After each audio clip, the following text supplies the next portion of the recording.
You're tuned in to The Andrew Lawton Show.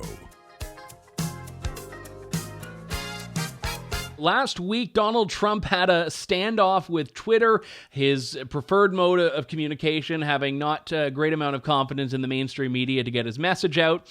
He had labeled tweets. That was what happened. Twitter had labeled his tweets at one point misinformation, at another point put a big old warning label in front of it.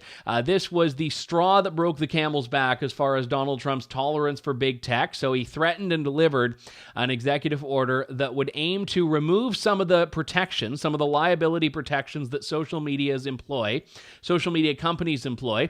The basis of this is that they identify as platforms rather than publishers and should be basically subjected to a level playing field in that they shouldn't have to be accountable for what users post on their platforms. And the goal of this is to force them to not censor content. Conservatives oftentimes very critical, myself included, of an anti-conservative bias from big tech. But the problem is, I think the cure is worse than the disease when it comes in the form of government regulation. So how significant is this platform-publisher divide?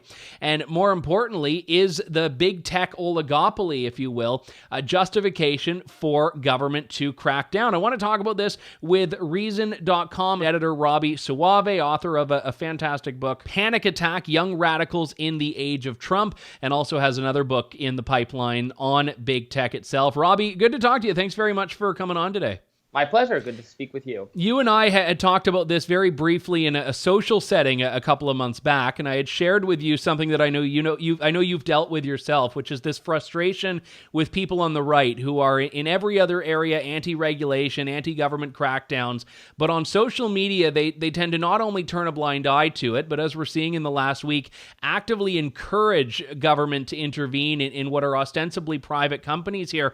What's your response to this executive order last week? Yeah, I mean, I think the best thing you can say about the executive order is that it won't have any practical effect because it was sort of empty. It really just asked Ajit Pai to look into the issue, didn't compel him to do anything. Again, you would actually have to have Congress look into this to seriously do anything. The president only has so much authority to unilaterally command investigations and compel new regulation. So like you said, you would think you could fall back on principle to be the reason conservatives shouldn't take this series of steps against big tech. But principle isn't the only one. Practicality is another. It's simply not true. So, of course, you can find examples of mistreatment of conservative speech by the tech platforms. Certainly you can. But it's not true. I don't think it's true on the whole that social media has been bad for conservative speech or conservative media. On the contrary, it's frankly the opposite. Facebook is routinely a place where conservative news websites like the Daily Wire, Ben Shapiro, for instance, they perform terrifically on that platform. The kind of gatekeeping of the traditional media, which is much more hostile to conservative views, you get around that by being able to air your views on social media. So that's not to say they're beyond reproach and there aren't some legitimate criticisms, but I'm really astounded at how easily and quickly and automatically people like Ted Cruz, Josh Hawley, et cetera, are reaching for government intervention as the solution here. Yeah, and I mean, I would take a bit more of a critical look than you tend to of social media companies because I do think there is an anti-conservative bias, but at the same time, I do take your point, and you look at Donald Trump and Twitter, for example. I mean, up until last week, Donald Trump has had quite a positive relationship with Twitter. In fact, in many cases, Twitter can be linked to his rise to the presidency, so you can't say that the conservatives are being completely stonewalled on these platforms. I guess what it comes down to is that a lot of people on the right are saying that, okay, it's not that we want government to regulate, we just want a level playing field, this platform-publisher divide. And I know that there is a protection carved out there for platforms, but I also think people tend to overstate the importance of that distinction. Right.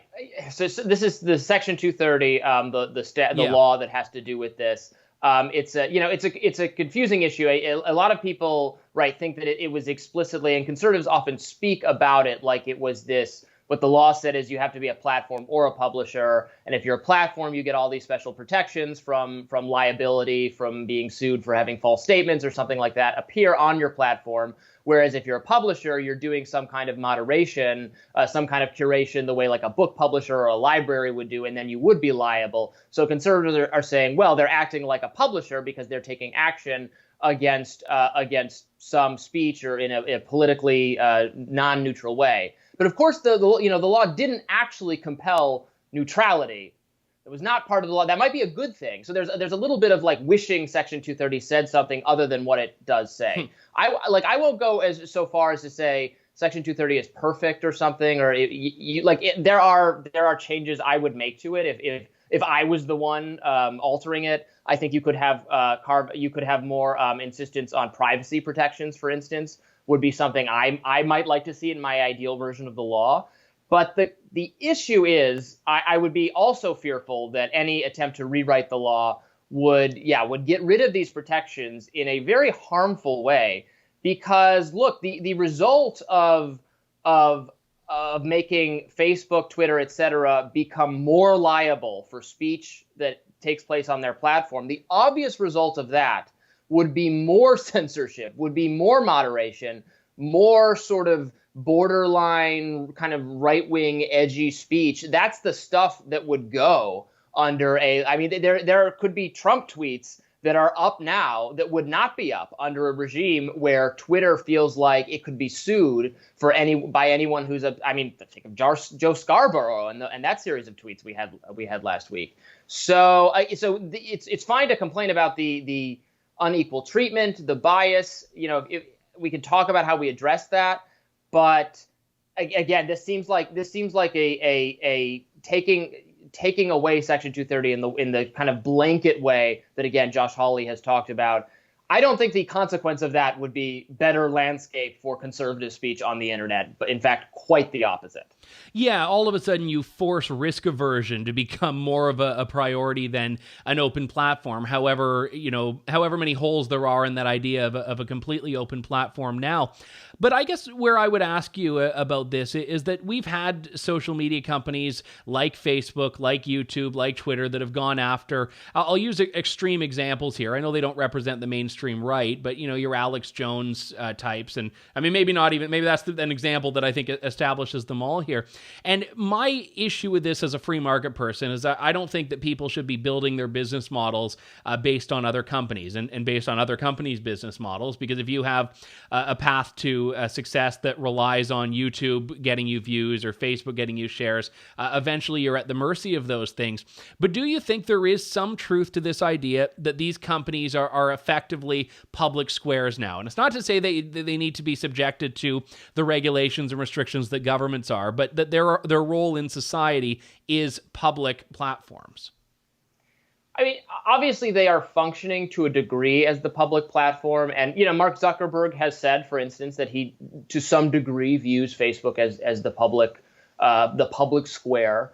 They offer their terms of service, right? They outline what are the rules and procedures under which you can operate on this platform. I generally think they should be open, honest, and transparent about what those rules are. They should be clearly stated. I think if they take action that is outside the bounds of what those terms are, they should be criticized for it. It's still, though, it's difficult to hold them accountable in a violation of a contract circumstance because you're not paying for these services. Mm-hmm. It would be a different thing if you're paying for the service and you could present this was fraudulent behavior or something. But again, this is a free platform that was provided to you by a company that doesn't charge you for it. That's a tremendous boon, in fact, to a lot of independent journalists, self-published people, conservative commentators, activists, even non-conservative, people of all kinds who have an ability to transmit information, to communicate with other people. And I agree there is some bias. I think often the bias is on the part of the users, though. A lot of conservatives have this idea that there's some cabal, like Jack Dorsey is sitting in his, his evil tower and deciding what speech to go after. That maybe that's true in some narrow cases. That might have been true with the Trump fact check.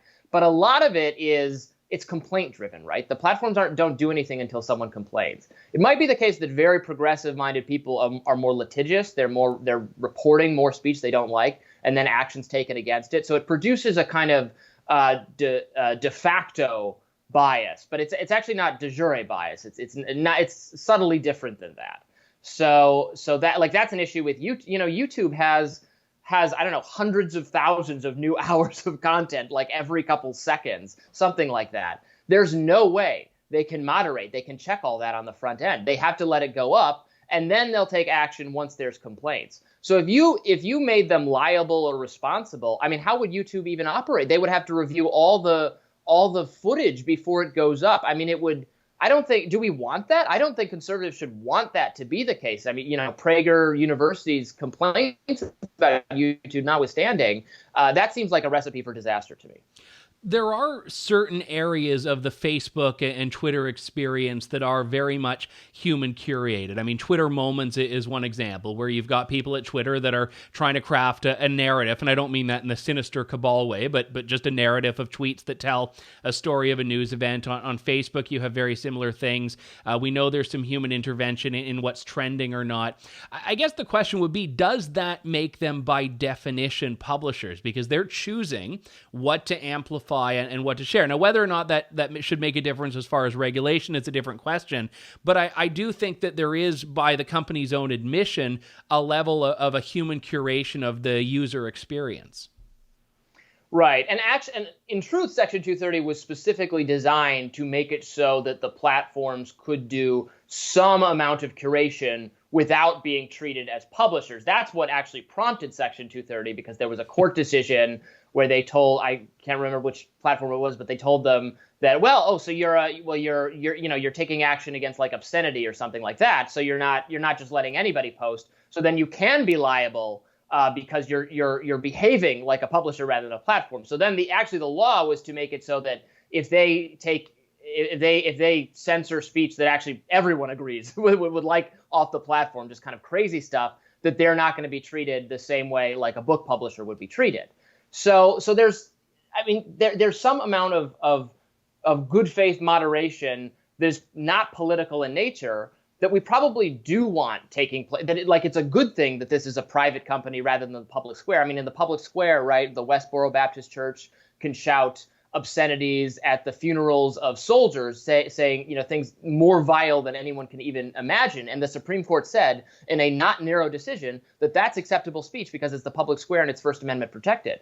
So on one hand, there are benefits to the fact that Twitter is a private company. They don't have to let that be there if they don't want to. And that could be their decision, and you can like it or you can dislike it. If you really dislike it, you can find another service to use, I guess.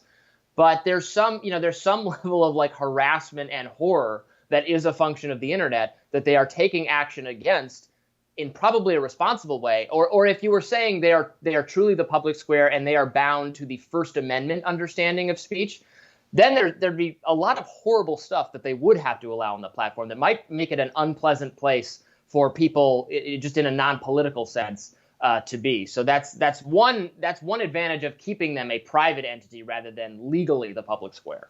Yeah, that's a great point, because I know that various companies or people have tried to make completely 100% free speech friendly platforms, and unsurprisingly, they become magnets for the least desirable form of speech, the type of people that either on principle or because they know they won't make the cut at Twitter, Facebook, YouTube, flock there, and it does, I think, very much ask the question of should you be careful what you wish for if you want a First Amendment platform? And I know that I think it was Dennis Prager or PragerU had sued very unsuccessfully YouTube on these grounds. They tried to say that the First Amendment should extend to YouTube, and the court, I think, very correctly shot that down.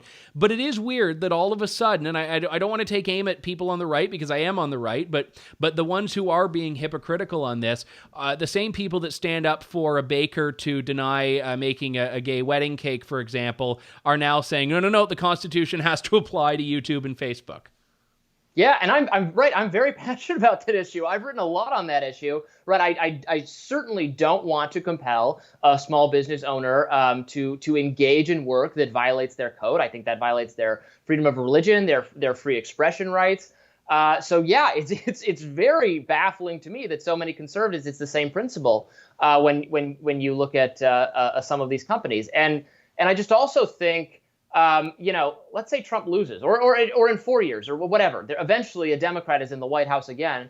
Elizabeth Warren is the most vocal opponent of Section 230. She wants to aggressively regulate these companies because she thinks Facebook, in allowing a greater level of free speech, in saying, you know what, we're not going to fact check everything, make up your own minds what's true or false. We're not going to try to go through which political ads are misleading or not. That's what Mark Zuckerberg has said. I agree with that standard. I think that's the correct standard to take.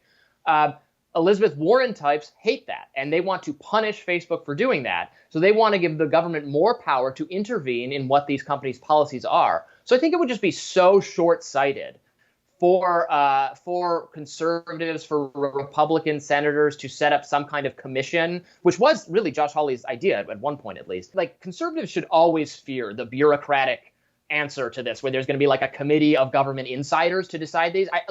I don't understand how anyone remotely right of center could think that is going to result in an outcome that is favorable to more conservative speech online. Like, there's just no way. And I think maybe the conservative movement broadly, or conservative politicians, will remember that when the right no longer has so much power and influence over government. Very well said. Robbie Suave, senior editor at Reason and author of Panic Attack, Young Radicals in the Age of Trump. Robbie, good talking to you, sir. Thanks for coming on today. My pleasure. Thank you. Thanks for listening to The Andrew Lawton Show.